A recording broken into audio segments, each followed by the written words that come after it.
So guess what, guys? It's a good day for a fall tour. I haven't done a tour in a while.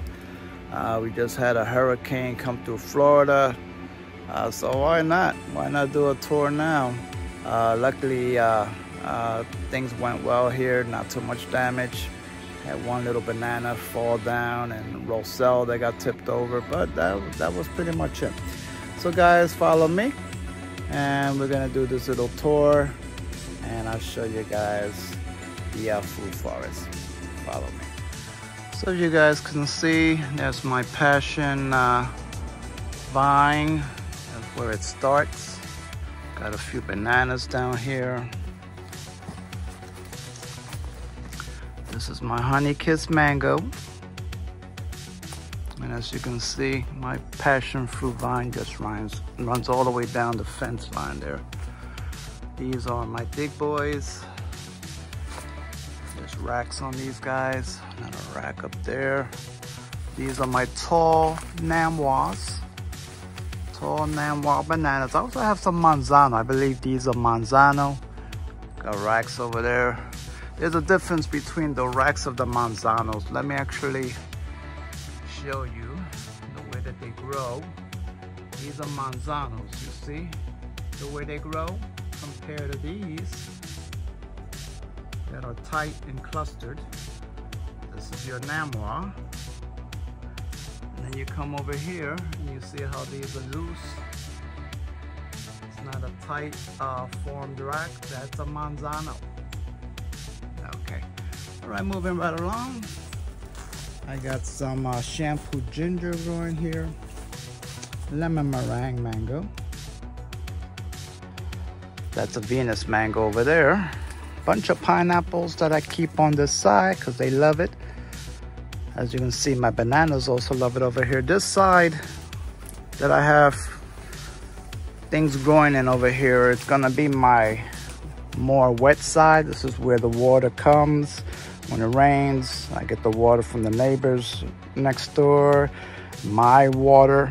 Everything is going to come to this side, so this side stays wetter. That's why my bananas love it. Pineapples love it. This guy here, they say it's a male papaya and that these are male fruits. I don't know. I don't know about male fruits, but hey, I got a bunch of these little fruits on here. I got a Monstera, which I have over here growing, and it's growing up my money tree, also known as Malabar chestnut. It's a house plant for most people, but if you put it here and grow it in the ground in Florida, yeah, it becomes a big tree. This here is my fruit punch mango. I have a bunch of little pineapples, a bunch of little plants, mango seedlings, all kind of stuff in pots over here. This is another papaya. This papaya is actually a golden variety. So the papayas are yellow on this one. So that's why it has a kind of palish look. That is my CC Love in a container. This is my guayaba mango, which I recently pugged to have it restart, grow a new canopy off of it. It's my P22 mango. This is another tree which I was trying to do a cocktail tree. This is actually a honey kiss that I have on another grafted tree. This is an unknown variety, but it does produce fruit. I was trying to graft and keeping that one plus some other varieties on it, but they didn't take, so the unknown variety is going to grow out, and we'll see what happens with that one. This is a plum. As you can see, it's very tall, very tall. This is also another plum, a Metley plum over here, which is giving me a lot of good growth. Another papaya, which is not producing fruit. It actually produced one fruit here after I gave it a cut. You know, you cut them, so that will sometimes trigger it to change sex. But I don't know, these blooms seem to be mostly male. And it seems that like a lot of the papayas that I have grown this season are turning out to be male papayas, you know. Here's another papaya. This is my Pickering mango. Pickering mango right here. Some more bananas over here. That's my papaya from this view. All right, swinging along, you had my medley plum there. This is the Scarlet Beauty plum. And as you can see, my passion fruit vine still running non-stop. That is Tropic Snow here, Tropic Snow peach. It's a white flesh peach. This is the unnamed mango, well, the unknown variety, which I grafted on that other tree. There's a side cleft graft. Some more grafts that I have going on there. That is my Fairchild mango over here. Fairchild. Mexican sunflower, good chop and drop. Swinging around, we got a sweet tart, and these two are your Rosells. They got a little beat up with the wind. Rosells very fragile, does not hold up to wind very well. Behind the Rosells, I got one there and one there. Those are Pluots. Not doing too well. They were experimental, but they haven't really been doing too well. They've been in the ground about 2 years. Valkyrie mango here. Some short, these are Cavendish, dwarf Cavendish. She just took off a rack from that not too long ago. Super Judy mango. Here I have 3 varieties of dragon fruits. Cosmic Charlie, Dark Star, and the other one is Israeli Yellow. As you can see, they're growing up the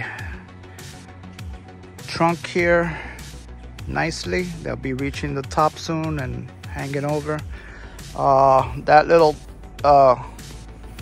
thing here, I'm gonna mount it to the top here, and then somehow I'll run them through this.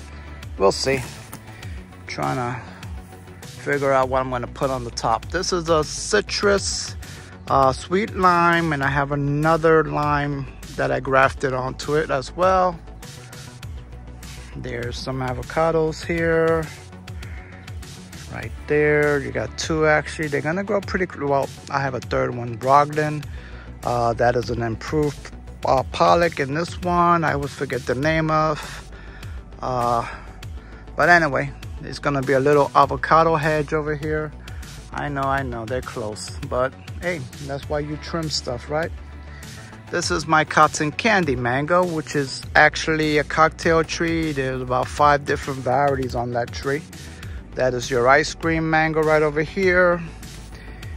My Fairchild, which I showed you guys already. This is my, I have a few dragon fruit varieties that I have growing up the trunk. These ones on the bottom are newer cuttings of newer varieties. Then I have the older established one, which is the one that's producing these fruits over here. As you can see, there's a couple more up there. And this is a moringa tree that I have it running up on. Zapadilla hasn't produced fruits for me yet. Let's go back up.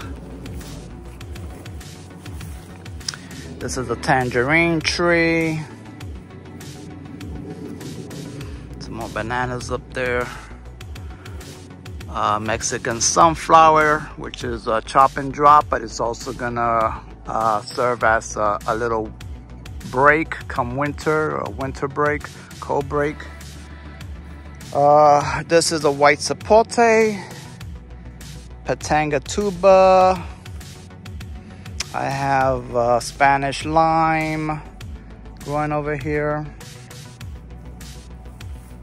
And then you have the Brogdon, which I showed you before. I just do some cuttings in there of this guy. I forgot the name. It's it's Chaya. Okay. I don't know why I keep forgetting the name of this, but this is chaya. It's edible. It's also a good chop and drop as well because it grows vigorous. Let's see what we got on this side. I got a Rollinia right here. Custard apple. You got the ginger, the Thai ginger that's used for cooking. I forgot the name offhand, but it's a Thai ginger. I got another little Monstera, which I started growing over here. Down there you have my star fruit.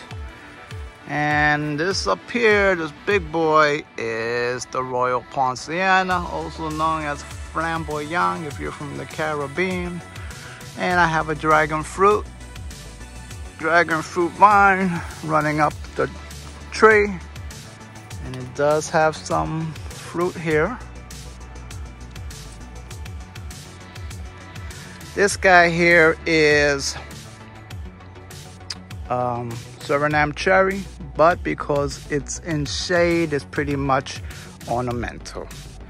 All right, let's keep the tour going. All right, and this here is avocado. It's an avocado. It's grew back from rootstock. After a freeze, I haven't got any fruit on it for the past few years, so I did graft a few different varieties on it. I believe there's 3 varieties that I grafted onto this, so hopefully next season I will get some fruit from those grafts. That's a Grumi Chama over here. This is another avocado seedling. I'm gonna just graft onto it probably. What else we got here? We got a little sugar apple.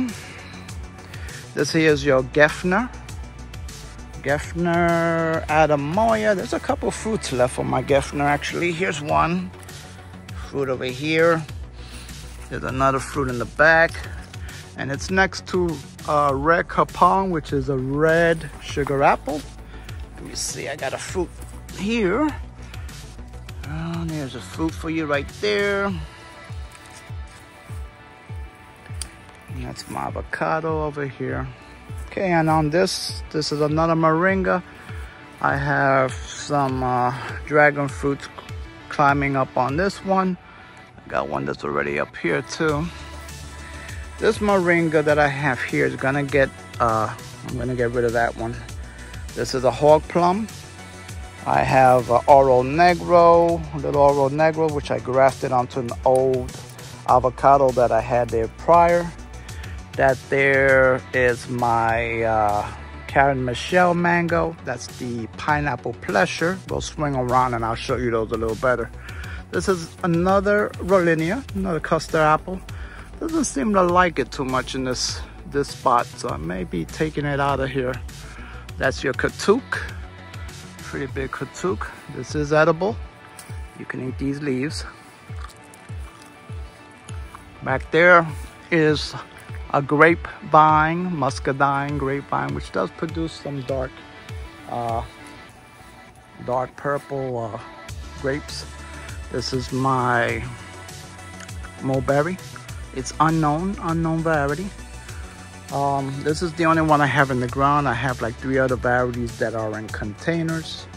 This is my seedling mango, the only seedling tree that I actually have growing.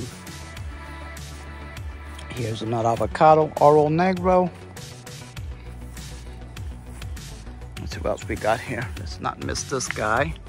You got a little Sapodilla seedling right there. This here, right here, that's my Suriname cherry. Not Suriname cherry, I do Barbados cherry.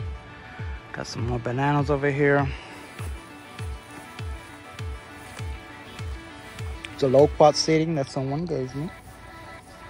And let me step back here. This guy, this big guy, is a nectarine. Some lemongrass. Ugh, I do apologize. I'm choking on that Katuk leaf. Oh my God. All right, so let's swing around this way. All right, that's a little white sapote seedling that I got in there. So this is a nectarine, one of my nectarines that I have over here. And from this view, you can see how big this nectarine is. And it did produce fruit last year. It was actually the first time that it produced fruit last year, and the fruit flies got to it. So this is the Barbados cherry that I showed you from the other side. She's got some fruit on it. So hopefully the birds won't get all of it. And then you do have the Pineapple Pleasure and the Caramel Shell. You can see them from this side. And the avocado that I showed you earlier. I got a tangerine tree here, loaded with tangerines. And December will probably be when they start to turn orange, and they'll be ready. Let me go to the side of the house, so follow me. We're gonna swing around that way. All right, so this is one of my hybrid trees that was on the property when I came here. It produces these guys, which is like a hybrid orange and pomelo, I believe. I believe this may be a seedling of the other tree that I have on the other side. And you know, you can see the leaves are very healthy. You know, it's not dying, it doesn't have citrus greening. And you know, this tree's been here. This is another tree that's been here since I got the property back in 2014. And you know, when I came here, it was a lot smaller tree, but it was probably 6 years old maybe. It started fruiting for me probably about 2 years after, so I guess it was probably like a 6-year-old tree. Which will make this tree about 10, 11 years old already. So there you go. And like I said, nice healthy leaves. You know, it gets full of psyllids. Psyllids come all the time. It does get affected by the leaf miners, but hey, you know, you can grow citrus in Florida, even though people say you can't and don't even try it. Yeah, I don't really like that they say those things, but there you go. Nice rack for you guys. And these here are my dwarf bananas. So they get about, there's the one back there, they get about 5 feet tall max, and then they'll throw the racks, and those are nice decent racks, guys. So it's dwarf but not in rack size. And I got a few of them growing there. Compared to these guys here, this guy's big. This here is gonna be a tall Namois. These guys will get up to 12 feet tall. And then I have a shorter one here, which I believe this to be a dwarf Namois. So you can see it stays a lot shorter, it gets a lot thicker. Sugar apple. And that's an Adamoya. Now these are seedlings that I have growing over here. Got a pineapple. So I don't know how the fruit is gonna be on those, but we will find out. Let's go swing around the other side now. All right, so that's a Pickering. That's actually my second Pickering.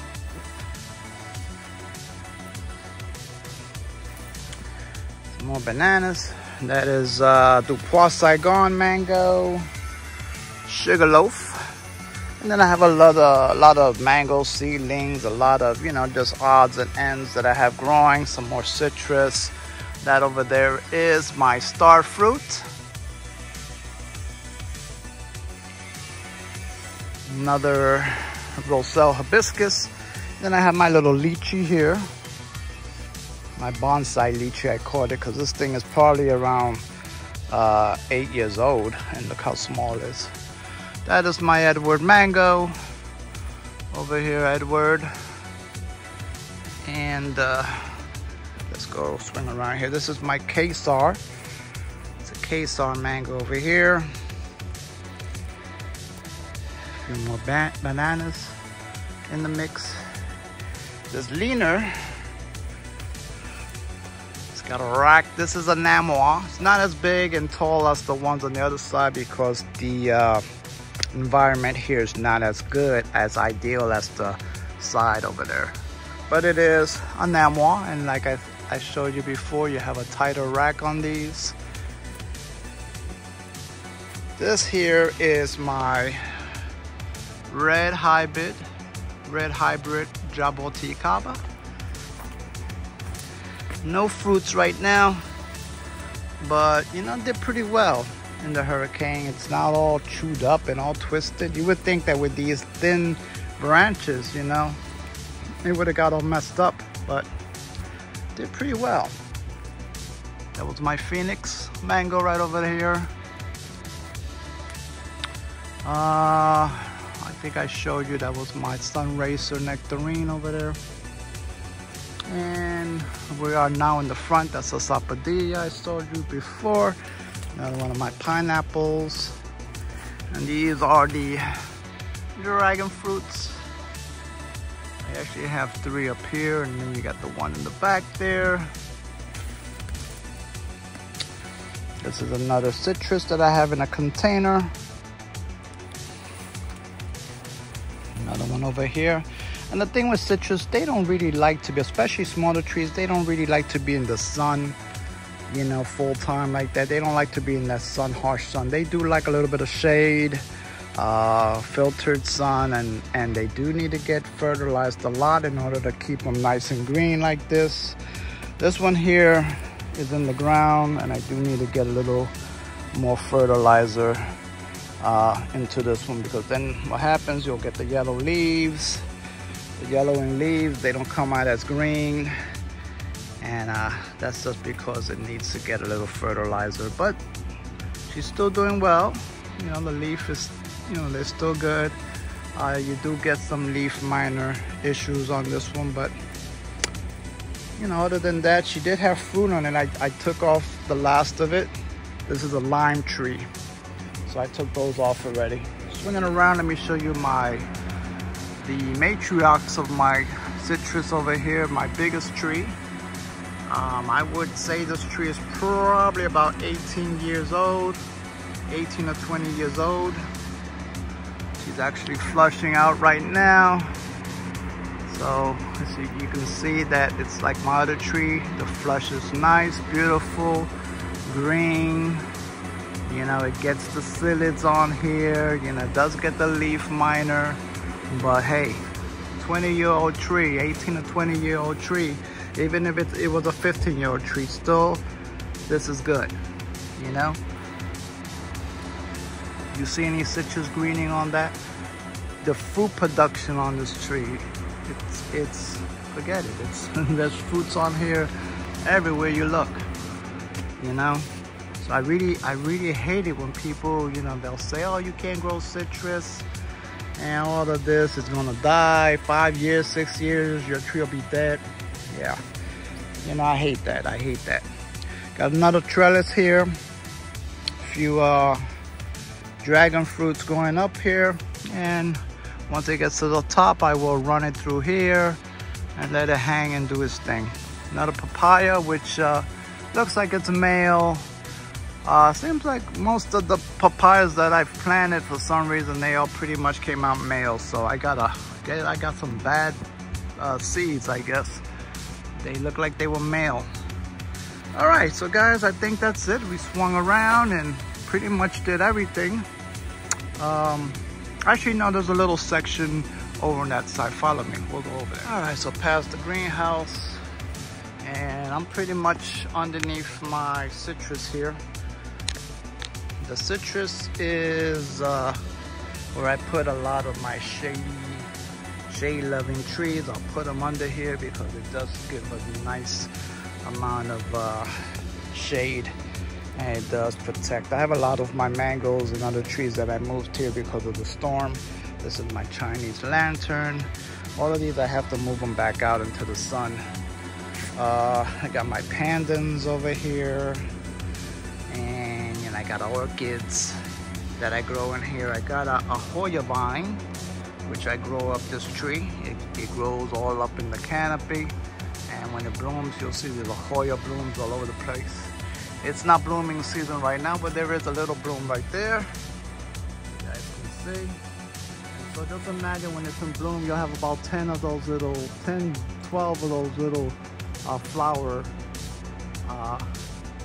things in there. All right, so that's pretty much it. This is the last of it. And then I have my side area where I keep my desert roses on this side. I got a lot of knickknacks, a lot of little things here, but you know, fruit-wise, vegetables, you know, I don't really have much because I don't do vegetables, but fruit-wise, I showed you all the fruit trees. And you know, I hope you guys enjoyed the tour, and you guys take it easy, all right? Orlando Backyard Gardening, signing off. So guys, I hope you enjoyed the tour. Please like and subscribe. And this is Orlando Backyard Gardening. Wishing you guys a good one. Bye.